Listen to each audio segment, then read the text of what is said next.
its horns one piece with it. Overlay the top and all sides and horns with pure gold, and make a molding around it. Make 2 gold rings for the altar below and the molding.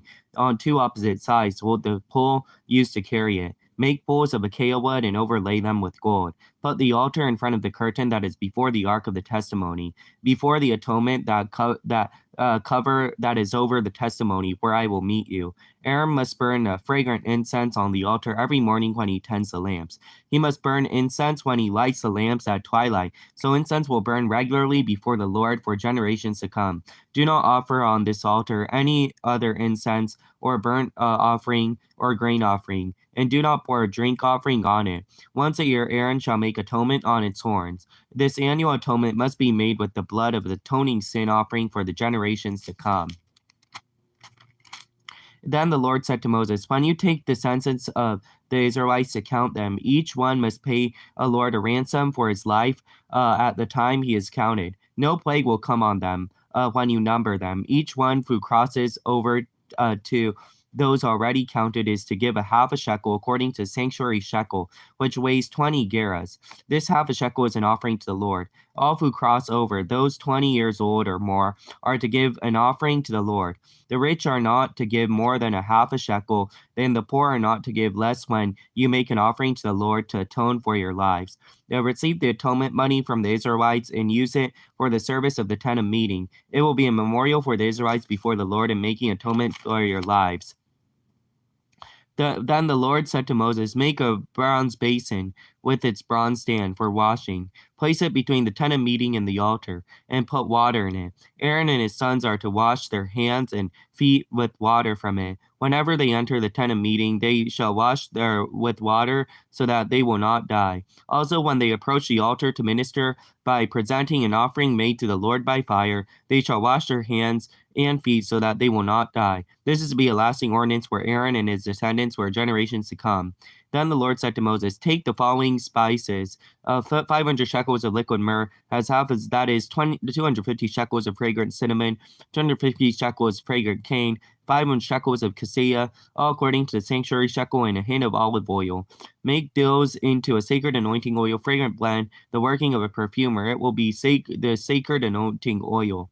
Then use it to anoint the tent of meeting, the ark of the testimony, the table and all its articles, the lampstand and its accessories, the altar of incense, the altar of burnt offering and all its utensils, and the basin with its stand. You shall consecrate them so they will be most holy, and whatever touches them will be holy. Anoint Aaron and his sons and consecrate them so that they may serve me as priests. Say to the Israelites, this is to be my sacred anointing oil for generations to come. Do not pour it on men's bodies, and do not make any oil with the same formula. It is sacred. You are to consider it sacred. Whoever makes perfume like it, and whoever puts it on anyone other than a priest must be cut off from his people.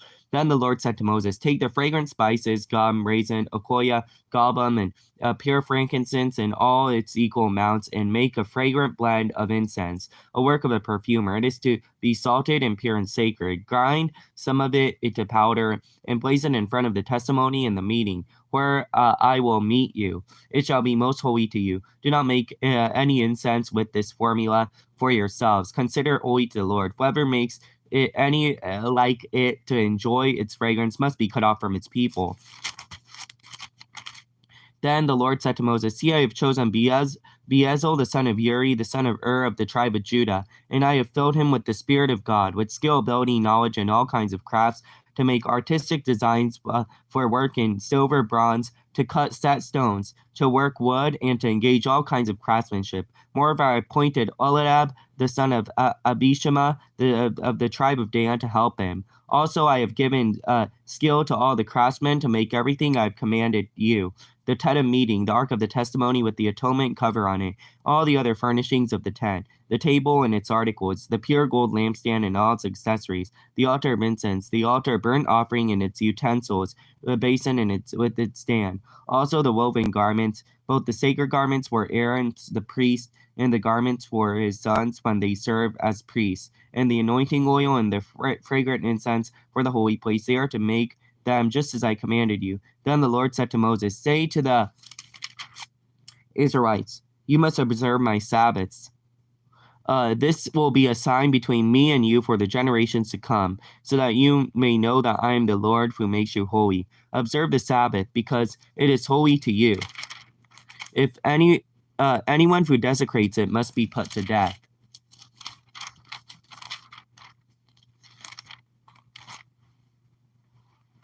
Whoever does any work on it must be cut off from his people. 6 days' work is done, but the seventh day, the Sabbath of rest, holy to the Lord. Whoever does any work on the Sabbath day must be put to death. The Israelites are to observe the Sabbath, celebrating it for generations to come as a lasting covenant. It is time between me and the Israelites forever. And the 6 days the Lord made the heaven and the earth, and on the seventh day he abstained from work and rested. When the Lord finished speaking to Moses on Mount Sinai, he gave him the 2 tablets of the testimony, the tablets of stone inscribed by the finger of God. あなたはこう炊くために段を作る。それはアカシア材で作らなければならない。長さ1キュービット、幅1キュービットの四角形で、その高さは2キュービットでなければならない。その一部として角をつける。背に上面の周りと側面の角と純金でかぶせる。その周りに金の飾りの縁を作る。また、その段のために、その飾りの縁の下に2つの金眼を作らなければならない。相対する両側に作らなければならない。これは段を担ぐ棒を通すところとなる。その棒はアカシア材で作り、その金をかぶせる。それはアカシの箱を種幕の手前で、私があなたとそこでアカシの箱の上に贖いの蓋の手前に書く。アロンはその上で香りの高い香を焚く。朝ごとに灯火を整えるとき、煙を立ち上らさなければならない。アロンは夕暮れにも灯火を灯すとき、煙を立ち上らさなければならない。これはあなた方の世々にわたる主の前の上具の香の捧げ物である。あなた方はその上で異なった香や全焼の生贄や穀物の捧げ物を捧げなければならない。またその上に注ぎのぶどう酒を注いではならない。アロンは年に一度、贖罪のため、罪のため、生贄の地によって、その角の上で贖いをする。すなわち、あなたがいよいよ、年に一度のこのために贖いをしなければならない。これは主に対して最も聖なるものである。主はモーセに告げて仰せられた。あなたがイスラエル人の登録のため人口調査をするとき、その登録にあたり各人は自分自身の贖いの金を主に納めなければならない。これは彼らの登録によって彼らに災いが起こらないためである。登録される者は皆、聖女のシケルで半シケルを払わなければならない。1シケルは20ゲラであって、おのおの半シケルを主の奉納物とする。20歳またそれ以上のもので登録される者は皆、主にこの奉納物を納めなければならない。あなた方自身をあがなうために主に奉納物を納めるとき、飛んだものも半シケルより多く払ってはならず、ましいものもそれより少なく払ってはならない。イスラエル人から贖いの金を受け取ったなら、それは会館の幕屋のように当てる。それはあなた方自身の贖いのため、主の前でイスラエル人のための記念となる。主はまたモーセに告げて仰せられた。洗いのための聖堂の聖板と聖堂の台を作ったなら、それを会見の幕屋の祭壇の間に置き、その中に水を入れよう。アロンとその子らは、そこで手と足と洗う。彼らが会見の幕屋に入るときには、水を浴びなければならない。彼らが死なないためである。また彼らが主への火による捧げ物を焼いて、煙にする務めのために祭壇に近づくときにも、その手、その足を洗う。彼らが知らないためである。これは彼とその子孫の世々にわたる永遠の掟である。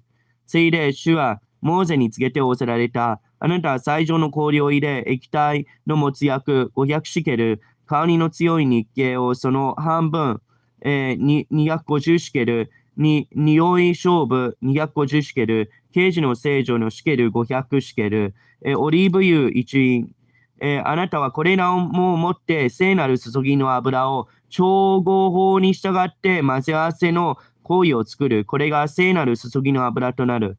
この油を次のものに注ぐ。会見の天幕や証の箱、机とそのいろいろな器具、食台とそのいろいろな器具、甲の段、全焼の生贄のための祭壇とそのいろいろな器具、旋盤とその台。あなたがこれらを性別するなら、それは最も聖なるものとなる。これらに触れるものすべて聖なるものとなる。あなたはアロンとその子らに油を注ぎ、彼らを性別して祭司として私に仕えさせなければならない。あなたはイスラエル人に告げて言わなければならない。これはあなた方の世々にわたって私のための聖なる注ぎの油となる。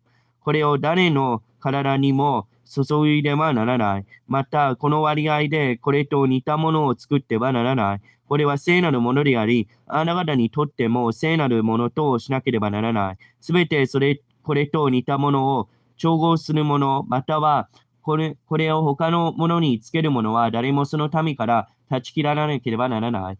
主はモーセに仰せられたあなたは香料、すなわち、ナタブコ、シャレテコ、ベルベテナコ、これらの香料と純粋な乳香を取れ。これはおのおの同じ量でなければならない。これをもって、香を調合法に従って香ばしい聖なる純粋な香油を作る。また、その幾分かを細かに砕き、その一部を私があなたとそこで会う会見の幕屋の中の証の箱の前に備える。これはあなた方にとって最も清いものでなければならない。あなたが作る香は、それと同じ割合で自分自身のために作ってはならない。あなたはこれを主に対して聖なるものとしなければならない。これと似たものを作って、これを嗅ぐ者は誰でもその民から断ち切られる。主はモーセに告げておされた身を私はイラの部族のプヌの子であるウリの子、ベシャルエルで名指して召し、彼らに知恵と英知と知恵と知識とあらゆる仕事において神の霊を満たした。それは彼が金や銀や青銅の細工を巧みに設計し、はめ込みの宝石を掘り、木を彫刻し、あらゆる仕事をするためである。見よ、私はダン部族のマヒサマクの子、ネホリアブを彼のもとに任命した。私はすべて心に知恵のある者に知恵を授けた。彼らは私があなた方に命じたものをことごとく作る。すなわち会見の幕や証の箱、その上の贖いの蓋、天幕のあらゆる設備品、机と付属品、純金等の食材、そのいろいろな器具、甲の段、全焼の生贄と祭壇とあらゆる道具、先般とその台、式服すなわち祭司として使える祭司アロンの聖なる装束とその子らの装束、注ぎの油、聖女のための香りの高い香である。彼らはすべて私があなた方に命じた通りに作らなければならない。主はモーセに告げて仰せられた。あなたはイスラエル人に告げて言え、あなた方は必ず私の安息を守らなければならない。これは世々にわたり私とあなた方との間を記し、私があなた方を性別する種であることをあなた方が知るためのものである。これはあなた方にとって聖なるものであるから、あなた方はこの安息を守らなければならない。これを汚す者は必ず殺されなければならない。その安息中に仕事をする者は誰でもその波から断ち切られる。6日間は仕事をしてもよい。しかし7日目は主の聖なる全く休みの安息日である。安息の日に仕事をする者は誰でも必ず殺されなければならない。イスラエル人はこの安息を守り、永遠の契約として世々にわたりこの安息を守らなければならない。これは永遠に私とイスラエル人との間の印である。それは主が6日間に天と地を作り、7日目に休み、意向を与えたからである。それはこうして主は、シナイ山でモーセと語り終えられたとき、証の板2枚、すなわち神の指で書かれた石の板をモーセに授けられた。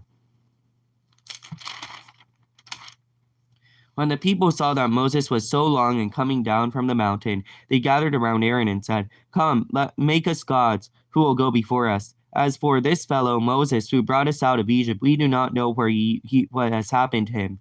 Aaron answered them, Take off golden earrings that your wives, your sons, and your daughters are wearing, and bring them to me. So all the people took off their earrings and brought them to Aaron. He took what they handed him and made it into an idol cast in the shape of a calf, fashioning it with a tool. Then they said, These are your gods, O Israel, who brought you out of Egypt. When Aaron saw this, he built an altar in front of the calf and announced, Tomorrow there will be a festival to the Lord. So the next day the people rose early and sacrificed burnt offerings and presented fellowship offerings. Afterwards, they sat down to eat and drink and got up to indulge in revelry. Then the Lord said to Moses, Go down because your people, whom you brought up out of Egypt, have become corrupt. They have been quick to turn away from what I commanded them, and have made themselves into an idol cast in the shape of a calf. They bowed down to it and sacrificed to it, and have said, These are your gods, O Israel, who brought you out of Egypt. I have seen these people, the Lord said to Moses, and they are stiff-necked people. Now leave me alone, so that my anger may burn against them, and that I may destroy them. Then I will make you into a great nation. But Moses sought the favor of the Lord his God. O Lord, he said, why should your anger burn against your people, whom you brought out of Egypt with great power and a mighty hand? Why should the Egyptians say, it was with evil intent that he brought them out, to kill them in the mountains, to wipe them off the face of the earth? Turn from your fierce anger, relent, and do not bring disaster on this people. Remember your servants Abraham, Isaac, and Israel, to whom you swore by your own self. I'll make your descendants as numerous as the stars in the sky, and I will give your descendants all this land I promised them, and it will be for their inheritance forever. Then the Lord relented and did not bring on his people disaster he had threatened. Moses turned and went down to the mountain with 2 tablets of the testimony in his hands. They were inscribed on both sides, front and back. The tablets were the work of God. Writing was the writing of God engraved on the tablets. When Joshua heard the noise of the people shouting, he said to Moses, there is the sound of war in the camp. Moses replied, it is not the sound of victory. It is not the sound of defeat. It is the sound of singing I hear. When Moses approached the camp and saw the calf and the dancing, his anger burned, and he threw the tablets in his hand, breaking them to pieces on the foot of the mountain. He took the calf and they had made and burned it in the fire, and he ground it to powder, scattered it on the water, and made the Israelites to drink it. He said to Aaron, what did these people do to you, that you led them into such great sin? Do not be angry, my Lord. Wow. Aaron answered, you know how prone these people are to evil. They said to me, make us gods who will go before us. As for this fellow Moses who brought us out of Egypt, we do not know what happened to him. So he told them, whoever has any gold and jewelry, take it off. And they gave the gold and threw it into the fire. And out came this calf. Moses saw the people were running wild, and that Aaron had let them get out of control, and so became a laughingstock to their enemies. So he stood at the entrance of the camp and said, whoever is for the Lord, come to me. And all the Levites rallied to him. Then he said, this is what the Lord, the God of Israel, says. Each man strap a sword to his side. Go back and forth through the camp from one end to the other, killing each his brother and his friend and neighbor. The Levites did as Moses commanded. And that day about 3,000 of the people died. Then Moses said, you have been set apart to the Lord today, for you were against your own sons and brothers. He has blessed you this day. The next day Moses said to his people, you have committed great sin, but now I will go up to the Lord. Perhaps I can make atonement for your sin. So Moses went back to the Lord and said, oh, what great sin these people have committed. They have made themselves gods of gold. But now please forgive their sin. But if not, then blot me out of the book you have written. Then the Lord said to Moses, whoever has sinned against me, I will blot out of my book. Now go, lead the people to the place I spoke of. My angel will go before you. However, when the time comes for me to punish, I will punish them for their sin. And the Lord struck the people with a plague because of what they did with the calf Aaron had made. Then the Lord said to Moses, leave this place, you and the people you brought up out of Egypt, and go to the land I promised on oath to Abraham, Isaac, and Jacob, saying, I will give it to your descendants. I will send an angel before you and drive out the Canaanites, the Amorites, the Hittites, the Perizzites, the Hivites, the Jebusites, and the Hittites. Do not go up to the land flowing with milk and honey, but I will not go with you, because you are a stiff-necked people, and I might destroy you on the way. When the people heard these distressing words, they began to mourn, and no one put on any ornaments. For the Lord had said to Moses, tell the Israelites, you are a stiff-necked people. If I were to go with you, even for a moment, I might destroy you. Now take off your ornaments, and I'll decide what to do with you. So the Israelites stripped off the ornaments at Mount Horeb.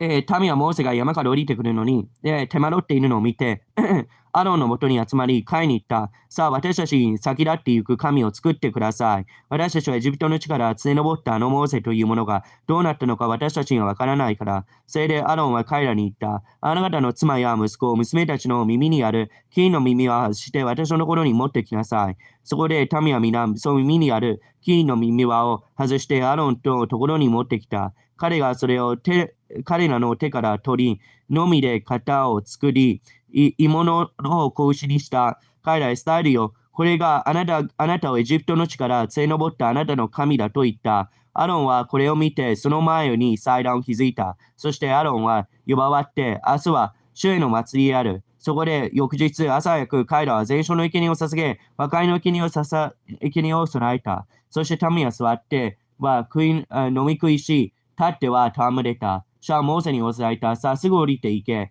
あなたがエジプトの地から連れ上ったあなたの民は堕落してしまったから彼ら早くも私が彼らに命じた道から外れ、自分たちのために鋳物の格子を作り、背負いひでを不祥がみ、それに生贄を捧げ、スタイルを、これがあなたのエジプトの地から連れ上ったあなたの神だと言っている。主はまたモーセに仰せられた。私はこの民を見た。これは実にうなじの怖い民だ。今、ただ、私のするままにせよ。私の怒りが彼らに向かって燃え上がって、私が彼らを立ち滅ぼすためだ。しかし、私はあなたを大いなる国に民としよう。しかし、モーセは彼の神、主に嘆願していった。主よ、あなたが偉大な力と力強い御手を持って、エジプトの地から連れ出されたご自分の民に向かって、どうしてあなたは御怒りを燃やせられるのですか？また、どうしてエジプト人が神は彼らを産地で殺し、地の表から立ち滅ぼすために悪意を持って彼らを連れ出したものだというようにされるのですか？どうかあなたの燃える怒りを収め、あなたの民への災いを思い直してください。あなたのしもべ、アブラハム、イサク、ヤコブ、エスラエル、イサク、エスラエルを覚えさせてください。あなたご自身にかけて彼らに誓い、そして彼らに私はあなた方の子孫を空の星のように増やし、私が契約したこの地をすべてあなたの子孫に与え、彼らは永久にこれを相続地とするようになると仰せられたのです。すると主はそのために暮らす仰せられた災いを思い直された。モーセは向き直り、2枚の証の板を手にして山から降りた。板は両面から書いてあった。すなわち、表と裏に書いてあった。板はそれ自体神の作であった。その字は神の字であって、その板に刻まれていた。ヨシュアは民の叫ぶ大声を聞いてモーセに言った。宿営の中の戦の声がします。するとモーセは言った。それは商人の叫ぶ声ではなく、敗北を嘆く声でもない。私の聞くのは歌を歌う声である。宿営に近づいて格子の踊りを見るなり、モーセの怒りは燃え上がった。そしてその手からあの板を投げ捨て、その山のふもとで砕いてしまった。それから彼らが作った格子を取り、これを火で焼き、さらに癖を粉々に砕き、それを水の上に撒き散らし、イスラエル人に飲ました。モーセアロンに言った。その民はあなたに何をしたのですか？あなたが彼らにこんな大きな罪を犯せたのは、アロンは言った。我が主よ、どうか怒りを燃やせないでください。あなた自身、民の悪いのを知っているでしょう。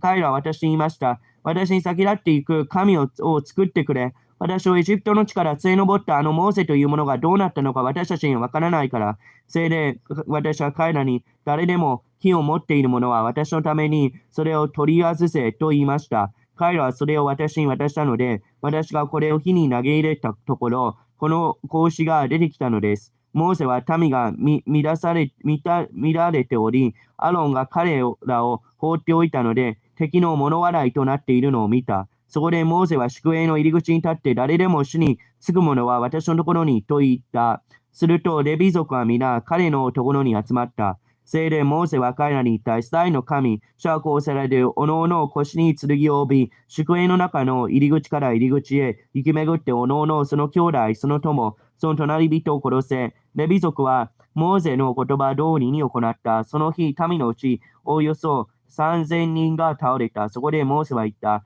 あなたはおのおのその兄弟に逆らっても今日、主に身を捧げよう。主が今日あなた方に祝福をお与えになるように。翌日になってモーセは民に言った。あなた方は大きな罪を犯した。今私は主のところに登っていく。多分あなた方の罪のためにあがなうことができるでしょう。そこでモーセは主のところに戻って申し上げた。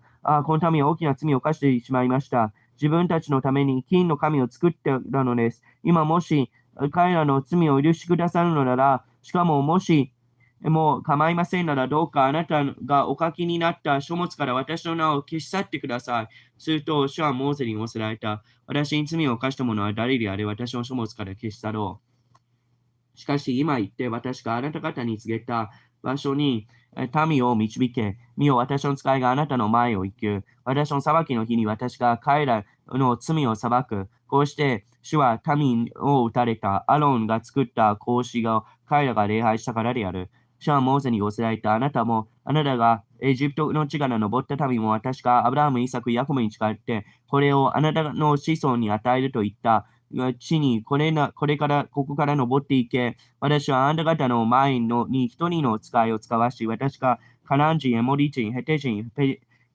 リシ人、ヒビ人、エズス人を追い払い、父との蜜と流れる地にあなた方を行かせよう。私はあなた方のうちで登らなかいからである。あなた方は同じの怖い民であるから、私が途中であなた方を立ち滅ぼさないようにするといけないから。